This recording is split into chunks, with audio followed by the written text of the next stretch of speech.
Hello everyone, my name is Bitam Putra Purba from English Department of University of Sumatera Utara, and in this video I would like to give my presentation about language typology. So what is language typology? Language typology is one of the linguistic disciplines concerned with the analysis and classification of language. Its emphasis is on the structural and functional features of language as opposed to genetic and areal classification, which deal with the ancestry of language and their features in relation to the geographical. The development of language typology as a method of linguistic study to explore interlinguistic diversity and genetic relationship between languages. It developed over centuries of study to become a fully fledged subdiscipline under genre of linguistics, just like phonology, morphology, and sociolinguistics. Language typology was developed as a method to examine genetic relationships among language and classify them according to the different stock based on their genetic ancestry and linguistic structure.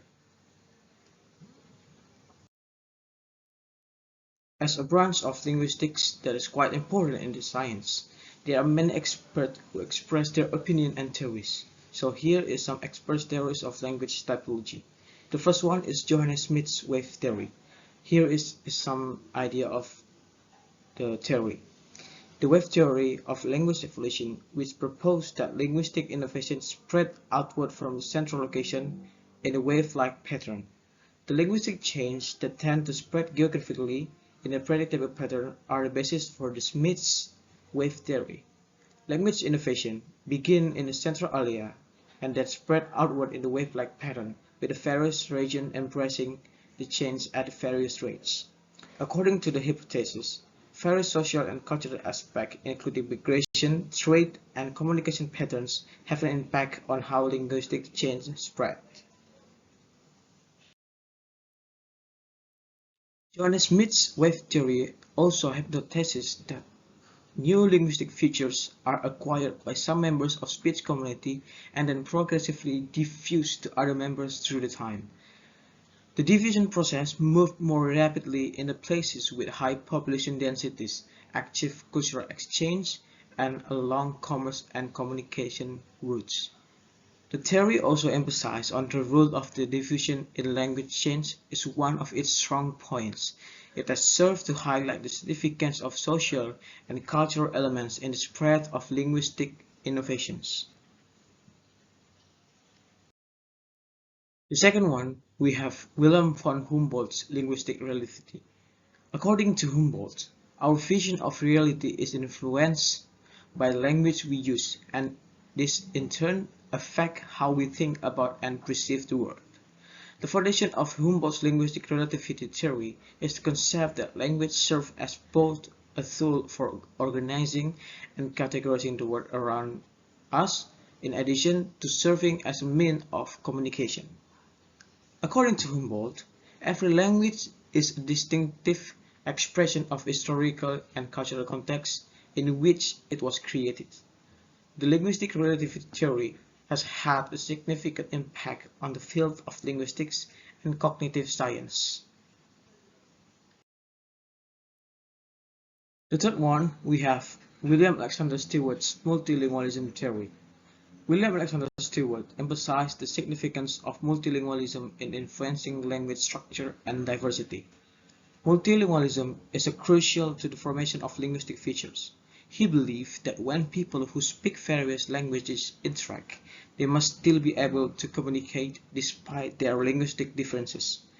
A large portion of linguistic diversity we observe in the modern world is the result of this process of language contact and invention. Code switching, which is the act of switching between two or more languages in a single discussion or sentence, is an example how multilingualism affects language structure. When speakers of different languages need to communicate with one another but do not speak the same language, code switching is frequently done. A speaker combines components from other languages in their speech. Code switching can also result in the production of new linguistic form and structure. Stewart theory also highlights how important it is to understand how language are utilized in various social and cultural contexts as well as their linguistic contexts. As all of these theories talk about language typology, these theories have some similarities. The first one is, all of these theories propose that language diversity is a natural and important aspect of human culture and should be studied and understood. These theories also emphasize the importance of understanding the grammatical structure of individual languages and the way in which those structures contribute meaning. These theories also believe that language is a complex and multifaceted phenomenon that cannot be fully explained by a simple set of rules or principles. These theories also recognize that there is a great deal of diversity among languages, and that this diversity is shaped by a wide range of factors, including historical, cultural, and geographical factors. When there is similarities, there are also differences. Here I will explain the experts' differences theory about language typology. The first one is Johnny Smith's wave theory. This theory proposed for primary languages types. They are isolating, agglutinative, fusional, and polysynthetic. This theory based on the structural features of language, particularly their morphology. And this theory did not take into account sociolinguistics factors that may contribute to language diversity. The second one is Wilhelm von Humboldt multilingualism theory. This theory believed that language is a product of the human mind and that the structure of language reflects the structure of thoughts. This theory also believed that every language is unique and cannot be reduced to a set of universal features. And then, this theory emphasized the importance of relationship between language and cultures.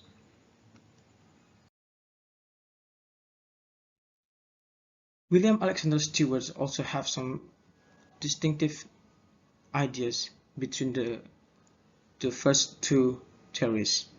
William Alexander Stewart proposed three primary language types as analytic, synthetic, and polysynthetic. This theory also based on the degree of synthesis in a language, with analytic language having the least synthesis and polysynthetic language having the most.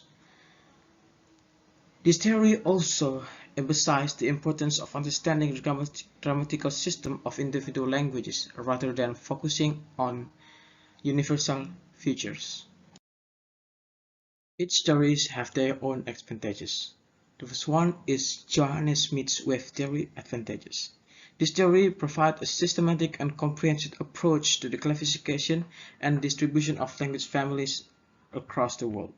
This theory also allows for a better understanding of historical and cultural relationships between different language groups.